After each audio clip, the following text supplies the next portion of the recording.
영국 의회혁명, 청교도 혁명.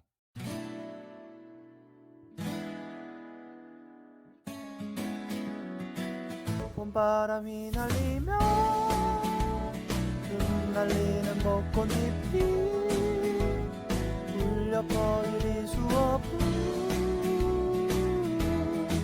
우리 들어요. 봄바람이 날리며 흩날리는 벚꽃잎이 울려 퍼질 이 수업은 우리 들어요. Oh yeah.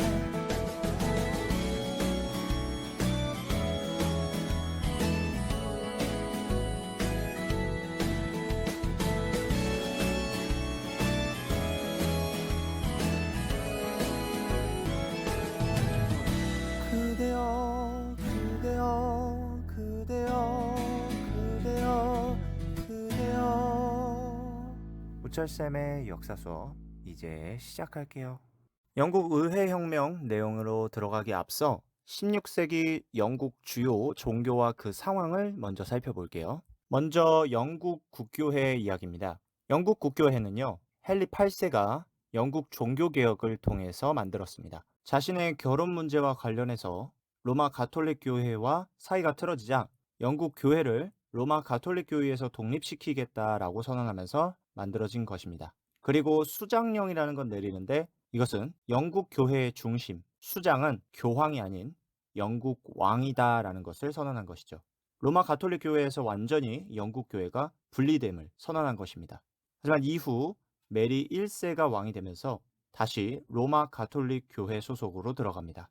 이후 엘리자베스 1세가 즉위할 때 다시 한번 로마 가톨릭 교회에서 독립함을 선언했고, 이때 통일령과 39개조를 발표합니다. 통일령은 영국 국교회로 교회를 통합시키겠다라는 말이고, 39개조는 영국 국교회는 로마 가톨릭의 제도를 유지하고 개신교 신앙을 포용하겠다, 수용하겠다라는 것이죠. 이로써 엘리자베스 1세는 영국 내에 있는 그리스도교 다양한 종파들을 하나로 합쳤습니다. 다음으로 로마 가톨릭, 구교의 이야기입니다. 헨리 8세가 영국 교회를 독립하겠다 선언하면서 영국에 대한 교황의 영향력이 낮아지게 됩니다.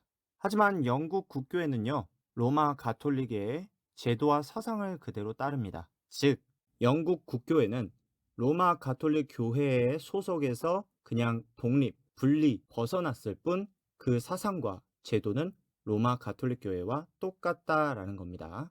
이후 메리 1세가 다시 로마 가톨릭 교회 소속으로 영국 교회를 들여보내겠다, 들어가겠다 라고 선언을 했고, 여기에 개신교를 신교 또는 프로테스탄트라고 합니다. 탄압합니다. 하지만 이후 엘리자베스 1세가 즉위하면서 로마 가톨릭 교회에서 영국 국교회를 다시 독립하겠다 선언했고, 39개조에 의해 영국 국교회는 로마 가톨릭의 제도와 사상을 유지하고 개신교 신앙을 일부 수용하겠다라고 발표하면서 로마 가톨릭 교회와는 조금 다른 방향으로 나아갑니다. 로마 가톨릭 교회는 당시 신교, 개신교를 인정하지 않았거든요. 엘리자베스 1세 이후 왕들은 영국 국교회 체제를 유지하면서 친가톨릭 성향을 띱니다. 즉, 이후 영국 왕들은 개신교, 신교, 프로테스탄트들을 탄압했다라는 겁니다. 다음으로 청교주의입니다. 청교주의란 영국의 칼뱅주의 신교파를 이야기하는데요. 일단은 16세기 유럽을 보셔야 됩니다. 이 당시 유럽에서는 종교개혁 분위기가 굉장히 높았어요. 당시 세속화된 교회와 교황, 주교들이 굉장히 큰 문제였는데요. 이것에 반대하여 신교가 등장을 하죠. 이것을 우리는 개신교라고도 부르고 프로테스탄트라고도 부릅니다. 이때 종교개혁을 이끌었던 대표적 인물 두 명이 있습니다. 마틴 루터와 장 칼백입니다. 마틴 루터에 대한 내용은요, 근대 종교개혁에서 다루고요. 밑으로 내려오시면 장 칼뱅이라고 있죠. 이 사람은 예정설을 주장했고요. 중요한 건 이 밑에 겁니다. 부자가 되는 것은 신의 은혜이니까 열심히 돈을 벌어라. 이러한 말 때문에 상공업자들의 지지를 받습니다. 이러한 상황 속에서 영국 사회가 변화하는데요. 기존 지주와 농민으로 이루어졌던 영국 농업이 농업 자본가가 등장하면서 변합니다. 그리고 많은 양을 기르며 양모를 얻어냅니다. 양모를 가지고 옷감, 재료를 만듭니다. 그것을 모직물 공업이라고 하는데요. 옷뿐만 아니라 천 등 인간 생활에 좀 필요한 물품들을 만들어내는 것이죠. 모직물 공업으로 돈을 많이 벌 수 있게 되자 자본가들이 양을 기를 토지를 확보하기 시작합니다. 이 때문에 인클로저 운동이 발생하죠.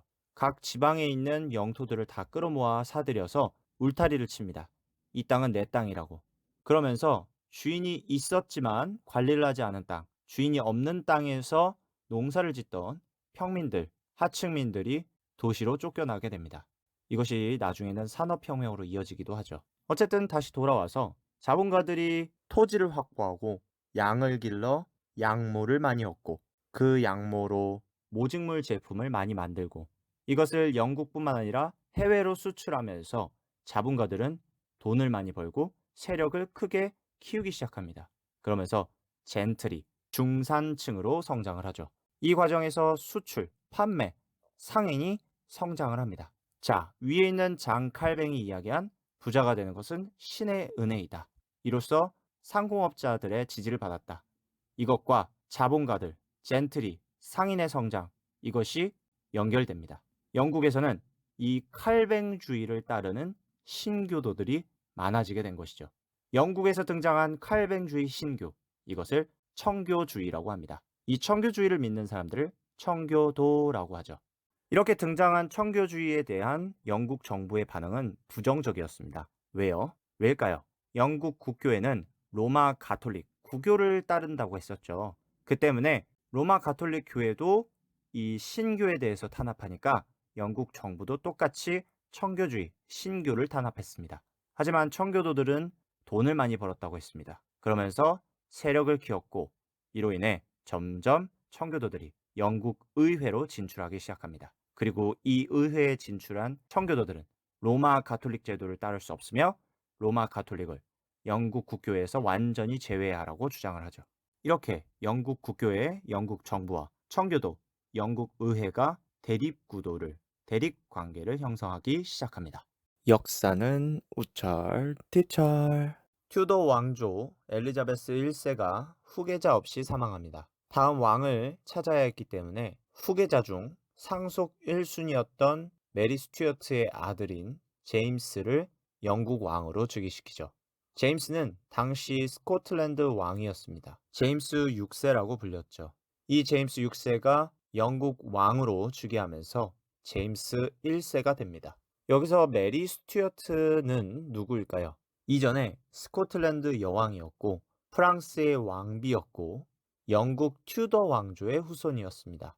여기서 튜더 왕조의 후손이었기 때문에 엘리자베스 1세와 오랫동안 왕위 계승권을 두고 다투었던 인물이었죠. 이러한 인물의 아들이 제임스였습니다. 그 제임스 1세가 새롭게 영국 왕이 되었고 튜더 왕조가 끝나고 스튜어트 왕조가 시작되었습니다. 메리 스튜어트의 이름을 땄죠. 제임스 1세는 왕권 신수설을 따랐습니다. 참다운 군주 국가의 법을 주장하여 절대 왕정을 강조했죠. 절대적으로 왕의 권력이 강력한 체제를 강조했습니다. 그리고 국교주의 정책을 펼쳤어요. 친가톨릭적, 구교적 영국 국교회를 강조했습니다. 친가톨릭을 강조했기 때문에 신교, 청교주의를 탄압했죠. 이때 많은 청교도들이 제임스 1세에게 탄압을 당했는데요. 이를 피해서 청교도 일부 세력이 미국 대륙으로 이동합니다. 1620년 북아메리카 매사추세츠의 플리머스에 이 청교도 일부 세력이 정착을 하면서 북아메리카가 발전해 나갑니다. 이때 플리머스에 정착한 사람을 필그림 파더스라고 하죠. 이렇게 필그림 파더스가 미국에서 생겨날 때 영국의 남은 청교도들은 왕권에 대항하기 시작합니다. 그러던 중 제임스 1세가 개인에게 덕세를 과세합니다. 덕세는 강제 헌금이고요. 과세란 말은 세금을 부과하다라는 뜻입니다. 당시 영국 왕은 세금을 거둘 때는 의회와 협의를 해야 했습니다. 그런데 그것을 무시한 제임스 1세였습니다. 그러자 의회가 불만을 가지고 왕은 의회 허락 없이 세금을 거두지 말라고 했죠. 그러던 중 영국과 에스파냐 전쟁이 끝납니다. 이때 제임스 1세는 자신의 아들의 아내로 에스파냐 왕실의 여성을 선택하는데요. 이때 의회가 왕에게 대항의서를 제출하면서 어떻게 이런 일을 의회와 상의도 없이 왕 마음대로 결정하냐며 따지고 들었죠.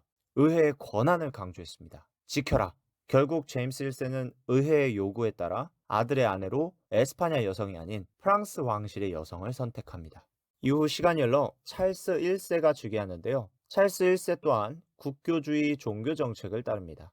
이때 친왕파인 대주교 로드가 이 국교주의 종교 정책을 주도하는데요. 이로 인해 로마 가톨릭이 강조되었고 청교도의 탄압이 더 강조되었습니다.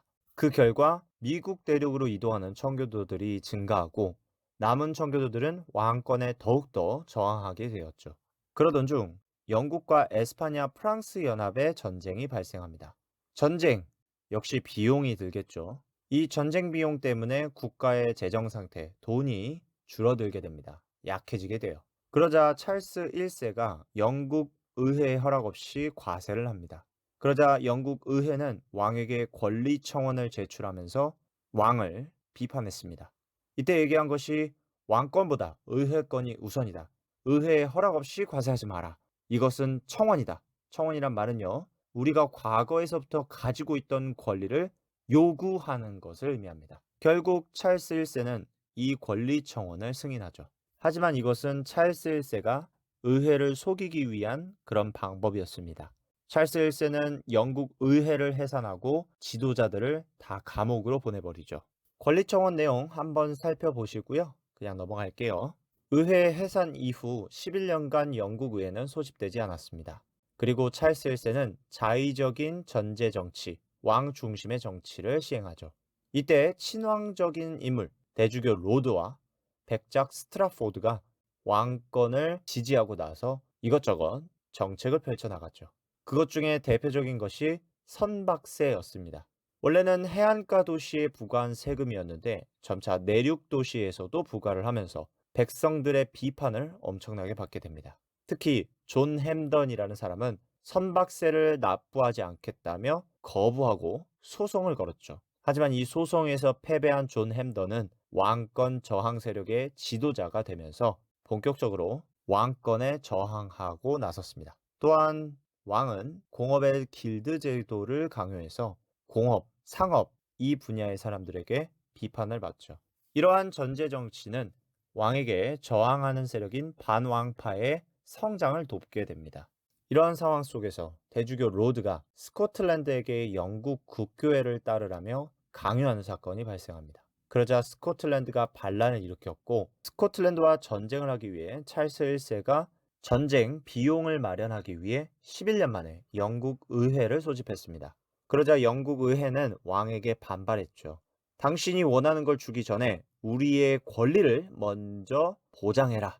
이 말을 들은 찰스 1세는 영국 의회를 해산해 버립니다. 그래서 이때 짧게 소집한 회의라고 해서 단기 의회라고 합니다. 어쨌든 이렇게 의회를 해산시킨 찰스 1세는 자신의 세력만 이끌고 스코틀랜드와 전쟁을 했고 결국 스코틀랜드가 승리하면서 찰스 1세는 급한 상황이 되었습니다. 결국 영국 의회를 다시 소집하고 그들이 원하는 바들을 요구를 승인했죠. 이때는 꽤 길게 의회가 구성되었기 때문에 장기 의회라고도 불립니다. 장기 의회는 선거를 시행해서 의회파가 다수 당선된 상태로 이 의회가 구성되었고요. 영국 의회는 개혁을 진행합니다. 부당한 세금을 폐지하거나 왕권의 특별 법정을 폐지하거나 강압적인 국교회 정책을 폐지하거나 3년 회기법을 시행합니다. 3년마다 정기적으로 의회가 모여서 회의할 수 있도록 하는 것이죠. 또한 장기의회는 1641년 찰스 1세의 측근이었던 대주교 로드와 백작 스트라포드를 처형시킵니다. 이렇게 내부를 수습하는 상황에 아일랜드 반란이 일어납니다. 이전에 백작 스트라포드가 아일랜드 관련해서 강압적으로 지배를 하자 아일랜드 주민들은 불만을 가졌고 이 때문에 아일랜드에서 반란이 일어나죠. 이러한 상황을 진압하기 위해 영국 의회가 군대의 지휘권을 장악하기 시작하였고 찰스 1세를 더 이상 못 믿겠다라면서 항의서 대간주, 대항의를 제출합니다. 이때 영국 의회는 찰스 1세에게 왕이시여 진짜 정치 못하시네요. 의회는 불만이 많습니다 등의 이야기를 적었죠. 찰스 1세는 이러한 대간주를 받고 분노합니다. 자존심을 상해하죠. 그래서 군대를 소집하고 반항파 지도자인 존 햄던을 체포하라 명령합니다. 이렇게 청교도 혁명이 시작됩니다. 왕당파, 영국 국교도 로마 가톨릭과 의회파, 청교도인이 맞붙게 됩니다. 영국 의회 또한 군대를 소집하였고 런던시는 존 햄던 체포령을 거부했죠. 이것을 청교도 혁명이라고 하는데 영국 내전이라고도 합니다. 왕당파와 의회가 다툰 혁명, 전쟁. 왕당파는 영국 국교도 로마 가톨릭 중심이고 대상인이 따랐습니다. 의회파는 청교도인이자 소상인 수공업자였습니다. 내전 결과 크로멜이 활약하여 의회파를 승리로 이끕니다. 그렇다면 크로멜은 도대체 누구인가? 젠트리, 중산층 출신으로 의회에 속한 인물입니다. 전투로 승리를 이끈 적이 많았는데 대표적으로 마스턴 무어 전투, 네이즈비 전투가 있겠습니다. 이렇게 크로멜이라는 영웅이 탄생하는 와중에서 네이즈비 전투 이후 의회파가 분열합니다. 장로파와 독립파가 핵심 단체인데요. 장로파는 장로제를 전국에서 시행한다라고 주장했고 독립파는 각 교파 자유와 독립을 강조해야 된다라고 이야기했죠. 독립파는 의회 핵심 인물들이 주장했는데요. 그래서 소수파라고 불립니다. 독립파는 이후 또 분열하여 수평파, 장교단, 디거스 등으로 나뉩니다. 이렇게 의회파가 분열되면서 혼란한 상황에 빠지자 찰스 1세는 스코틀랜드로 탈출을 하죠. 그리고 스코틀랜드에서 군을 동원합니다. 그러자 크로멜은 수평파를 제압하고 의회 세력을 재정비하여 찰스 1세와 스코틀랜드 군대에 맞서 싸우죠. 이 전투에서 의회가 승리하면서 영국 의회에 유리한 상황으로 흘러가게 됩니다. 그러자 이후 스코틀랜드는 영국 의회에게 돈을 받고 찰스 1세를 보내주겠다 했고 영국 의회는 돈을 주게 됩니다. 결국 찰스 1세는 영국으로 강제로 돌아오게 되죠. 그리고 크로멜과 프라이드 대령은 장로파를 숙청하고 의회파를 장악했습니다. 이때 새 의회가 구성이 되는데 잔부의회라고 합니다. 이후 크로멜과 잔부의회는 찰스 1세를 처형시키죠. 이렇게 왕정, 왕 통치체제, 전제정치, 찰스 1세가 끝나게 됩니다. 이로써 청교도 혁명이 성공으로 끝나게 되죠. 1649년 1월의 이야기였습니다. 역사는 우철, 티철. 청교도 혁명 이야기는 여기까지고요. 끝내기 전에 청교도 혁명의 의의와 한계를 살펴볼게요. 의의는요, 젠트리, 중산층, 의회 등의 시민이 주도한 혁명이었고요. 시민은 왕과 전제 정치를 타도했습니다. 시민은 헌법상 종교적 자유를 획득했고요. 영국은 봉건제를 해체했습니다. 영국 내 사회 사상이 증가했어요. 밀턴의 아레오파지티카에서 언론 자유를 주장했고요. 영국 내 민주주의 사상이 올라갔습니다. 의회 수평파는 인민협정을 발표했는데 이 내용이 보통선거, 의회 정기 소집, 과세 합리화, 공정한 법 운영을 강조해 나갔죠. 반면에 한계점으로는 이 의회혁명은 빈농, 농민, 도시 노동자는 참여하지 않았습니다. 그렇기 때문에 이를 시민혁명이라고 하기에는 좀 무리가 있다고 보시면 되겠습니다. 오늘 수업은 여기까지입니다. 우리는 다음 영상에서 다시 만나요. 바이바이.